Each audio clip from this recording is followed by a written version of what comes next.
Nous vous invitons à découvrir 10 dirigeants africains emblématiques qui ont accédé au pouvoir par des coups d'État militaires. 1. Thomas Sankara. Thomas Sankara, l'un des plus grands dirigeants africains de tous les temps, était un révolutionnaire marxiste et panafricaniste. Président du Burkina Faso de 1983 à 1987, il a marqué l'histoire par son charisme et son leadership emblématique. Pendant ses 4 années de présidence, il a transformé son pays et a sacrifié sa vie en luttant contre le néocolonialisme. Souvent appelé le Che Guevara de l'Afrique, Thomas Sankara est arrivé au pouvoir en 1983 grâce à un coup d'État orchestré en sa faveur alors qu'il était assigné à résidence. Ce coup d'État, mené par son ami Blaise Compaoré, qui sera plus tard reconnu coupable de son assassinat, a permis à Sankara de devenir président de la République de Haute-Volta à seulement 33 ans. Il a alors lancé une série de politiques sociales, écologiques et économiques ambitieuses et a renommé le pays Burkina Faso, remplaçant ainsi son nom colonial français. Thomas Sankara, fervent anti-impérialiste, refusait le financement d'organisations comme le Fonds monétaire international. Sur le plan interne, ses politiques novatrices visaient à prévenir les famines, atteindre l'autosuffisance agricole et réaliser une réforme agraire. Il a suspendu les impôts de capitation, lancé une campagne nationale d'alphabétisation et mis en place un ambitieux programme de vaccination contre la méningite, la fièvre jaune et la rougeole. Aimé et respecté par tous, Sankara était un véritable exemple de grand leader jusqu'à son tragique assassinat le 15 octobre 1987. 2. Mouammar Kadhafi. Parmi les dirigeants les plus emblématiques de cette liste, Mouammar Kadhafi était un révolutionnaire libyen qui a profondément transformé la Libye et défié les puissances occidentales avec audace. Admirateur du président égyptien Gamal Nasser, Kadhafi a pris le pouvoir le 1er septembre 1969 par un coup d'État militaire renversant le roi Idriss. Il est alors devenu commandant en chef des forces armées et président du Conseil de commandement révolutionnaire.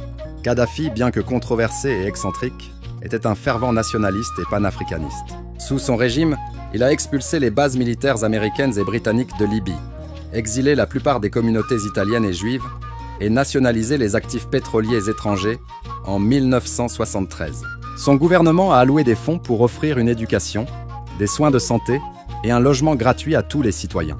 Grâce à ces politiques, le revenu par habitant a grimpé à près de 11 000 $ américains, plaçant la Libye au 5e rang en Afrique. Kadhafi rêvait de créer des États-Unis d'Afrique avec une monnaie, un gouvernement et une armée unique. Malgré ses ambitions, son rêve ne s'est jamais concrétisé, et il a été tué par l'OTAN en 2011. 3. Ibrahim Traoré.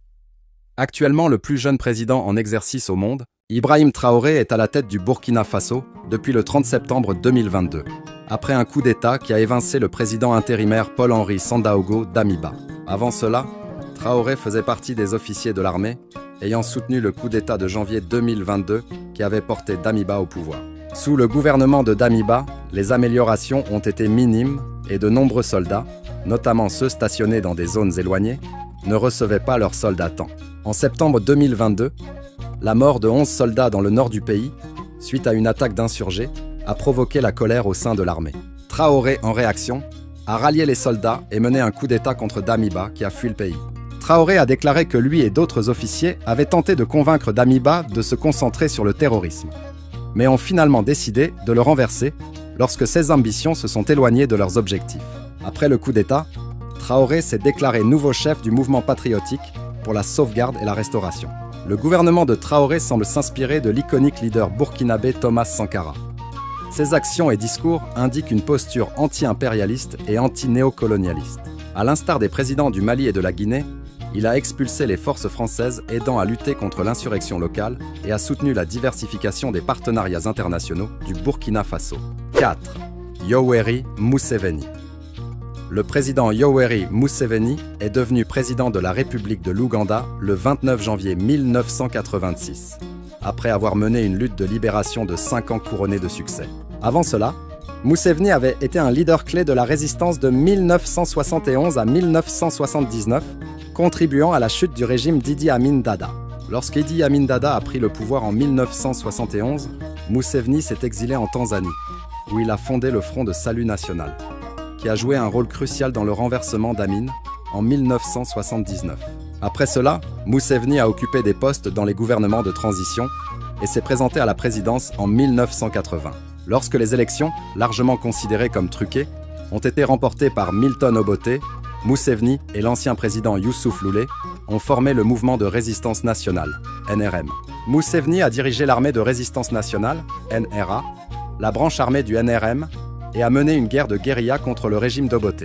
Cette résistance a finalement triomphé. Et le 26 janvier 1986, Mousséveni s'est déclaré président de l'Ouganda.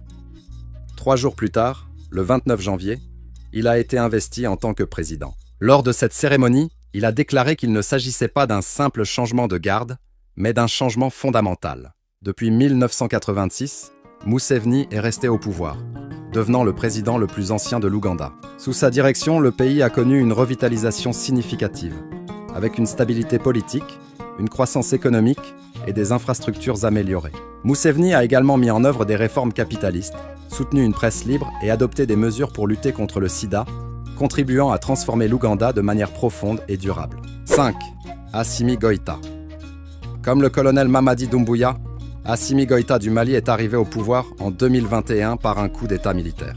Cependant, contrairement à Doumbouya, Assimi Goïta a organisé 2 coups d'État en l'espace de 9 mois. Le premier, le 18 août 2020, a été déclenché par l'armée malienne contre le président Ibrahim Boubacar Keïta, suite à des manifestations et protestations contre son gouvernement, accusé de corruption et d'incapacité à maîtriser la rébellion armée dans le Nord. Après le coup d'État, les dirigeants militaires ont formé le Comité national pour le salut du peuple, avec Assimi Goïta à sa tête. Sous la pression de la CEDEAO et de la communauté internationale, les dirigeants du coup d'État ont nommé des civils au poste de président et de premier ministre, respectivement Ba Ndao et Mokhtar Ouane, tandis que Goïta devenait vice-président. Cependant, les tensions entre les civils et les militaires se sont exacerbées au cours des mois suivants, aggravées par l'insurrection islamique dans le Nord. Le 24 mai 2021, Assimi Goïta a mené un second coup d'État, prenant le pouvoir. Selon Goïta, il a organisé ce coup d'État parce que le président Ndao tentait de saboter la transition vers la démocratie. D'autres rapports suggèrent que le coup d'État a été initié parce que Ndao n'avait pas consulté Goïta au sujet d'un remaniement ministériel. Le 28 mai 2021, la Cour constitutionnelle a déclaré Goïta président intérimaire du Mali, stipulant qu'il devait porter le titre de président de la transition et mener le processus de transition à son terme. 6. Blaise Compaoré. Connu pour sa trahison de l'icône largement aimée, Thomas Sankara, Blaise Compaoré a été le 2e président du Burkina Faso de 1987 à 2014. En octobre 1987, il a mené un coup d'État avec Jean-Baptiste Lingani et le capitaine Henri Zongo, au cours duquel Sankara, alors président, a été tué, bien que Compaoré ait affirmé que ce n'était pas intentionnel. Zongo et Lingani ont occupé des postes importants dans le régime jusqu'en 1989. Après avoir désapprouvé Compaoré sur des questions économiques, ils ont été accusés de comploter contre lui et exécutés, laissant Compaoré libre de suivre son propre agenda. Au pouvoir, il a introduit une politique de rectification, renversant les politiques de gauche et tiers-mondistes de Sankara. Compaoré a remporté les élections en 1991, 1998, 2005 et 2010. Bien que ces scrutins aient été largement considérés comme injustes, consolidant son statut de président le plus ancien du Burkina Faso. Lorsqu'il a tenté de modifier la constitution pour prolonger son mandat au-delà de 27 ans, cela a provoqué le soulèvement burkinabé de 2014. Le 31 octobre 2014, Compaoré a démissionné et s'est exilé en Côte d'Ivoire. 8 ans plus tard, un tribunal militaire spécial l'a reconnu coupable de complicité dans le meurtre de Sankara et l'a condamné à la réclusion à perpétuité. 7. Jerry Rawlings. Jerry Rawlings, ancien chef d'État et président de la République du Ghana, est l'un des dirigeants africains les plus admirés. Réputé pour son charisme, sa sincérité, son dynamisme, son patriotisme et son approche participative du leadership. Connu pour ses références anti-corruption, il était considéré comme un champion des pauvres et a réussi à redresser l'économie défaillante du Ghana. Rawlings a mené 2 coups d'État. Le premier, en 1979, avait pour objectif de purger l'armée et la vie publique de la corruption généralisée. Lui et son conseil révolutionnaire des forces armées ont gouverné pendant 112 jours, durant lesquels les anciens chefs d'État, le général Ignatius Kutu Acheampong et le lieutenant-général Frédéric Akufo, ont été jugés et exécutés. Rawlings a ensuite cédé le pouvoir à un président civil librement élu, Illa Liman. Le deuxième coup d'État a eu lieu le 31 décembre 1981, après 2 ans de régime civil faible pendant lesquels l'économie ghanéenne a continué de se détériorer. Rawlings a renversé le gouvernement de Liman. l'accusant de conduire la nation à une ruine économique totale. Il a établi un Conseil national de la défense provisoire en tant que nouveau gouvernement et a emprisonné Liman ainsi qu'environ 200 autres politiciens. Il a dirigé le pays en tant que militaire de 1981 jusqu'à l'introduction des élections multipartites en 1992, où il a été élu président. Rawlings a démissionné en 2001 après avoir servi 2 mandats, mais a continué d'exercer une forte influence au Ghana jusqu'à sa mort en 2020. 8. Gamal Abdel Nasser. Gamal Abdel Nasser est un autre dirigeant africain éminent qui, bien que parvenu au pouvoir par un coup d'État, est largement considéré comme un dirigeant exceptionnel en Égypte. Nasser était à l'avant-garde du mouvement mondial de non-alignement, résistant à la domination des superpuissances en refusant de s'allier soit à la politique de confinement des États-Unis, soit au système d'influence de l'Union soviétique.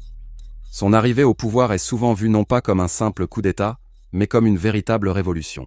Le 23 juillet 1952, Nasser et 89 autres officiers libres ont organisé un coup d'État presque sans effusion de sang, renversant la monarchie du roi Farouk Ier. Après le coup d'État, le pays a été dirigé par un conseil révolutionnaire de commandement de 11 officiers, contrôlé par Nasser, avec le général de division Muhammad Naguib en tant que chef de l'État symbolique. Pendant plus d'1 an, Nasser a travaillé en coulisses, contrôlant les affaires du pays. Mais une série d'intrigues l'a fait sortir de l'ombre et il s'est déclaré Premier ministre, puis président de l'Égypte après les élections de 1965. Sous sa direction, les perspectives de l'Égypte se sont considérablement améliorées. Nasser a nationalisé le canal de Suez, construit le haut barrage d'Aswan, accéléré l'industrialisation et même promu les droits des femmes. Son leadership exceptionnel a laissé une empreinte indélébile sur l'Égypte, où il est encore vénéré comme un héros national. 9.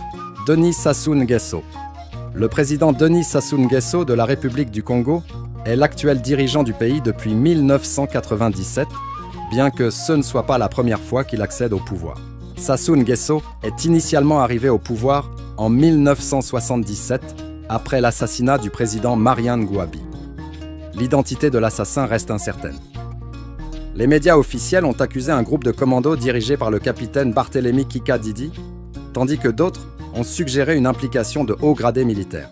Qu'il ait été impliqué ou non, un comité militaire du Parti congolais du travail, composé de 11 officiers et dirigé par le major Sassou Nguesso, a rapidement pris le pouvoir, abrogeant la Constitution de 1973. Sassou a agi comme chef de l'État intérimaire du 18 mars au 6 avril 1977, avant de céder sa position au général Joachim Yombi Opango.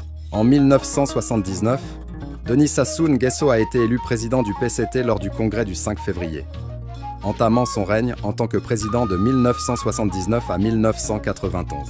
Après avoir perdu les élections présidentielles en 1992, il est revenu au pouvoir en 1997 après des élections controversées, abrogeant la Constitution de 1992 et la remplaçant par un acte fondamental qui centralisait le pouvoir entre ses mains.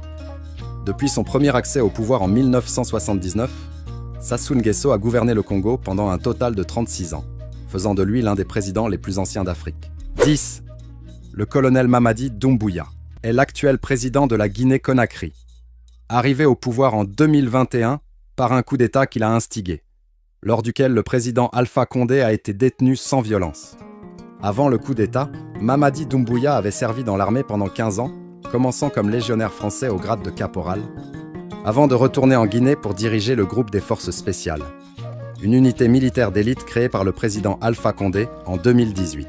Doumbouya a rencontré Assimi Goïta du Mali au Burkina Faso lors d'une session de formation de l'armée américaine pour les commandants des forces spéciales régionales. Quelques années plus tard, tous deux organiseront des coups d'État militaires contre leurs gouvernements respectifs. Après le coup d'État, Doumbouya a diffusé un message à la télévision d'État et annoncé qu'ils avaient pris le pouvoir en raison de la corruption rampante, du mépris des droits de l'homme et de la mauvaise gestion économique par l'administration Condé. L'administration Condé a également été accusée de népotisme et de tribalisme. Pour justifier les actions militaires, Doumbouya a cité l'ancien président ghanéen Jerry Rawlings, affirmant que si le peuple est écrasé par ses élites, il appartient à l'armée de lui rendre sa liberté. Le coup d'État a été largement accueilli par la majorité des Guinéens. Depuis qu'il a prêté serment en tant que président intérimaire, Doumbouya a réprimé la corruption dans le pays, formé les hauts gradés de l'armée, promu de jeunes officiers et prévoit de passer à un régime civil. Si vous avez trouvé cette vidéo intéressante, n'hésitez pas à laisser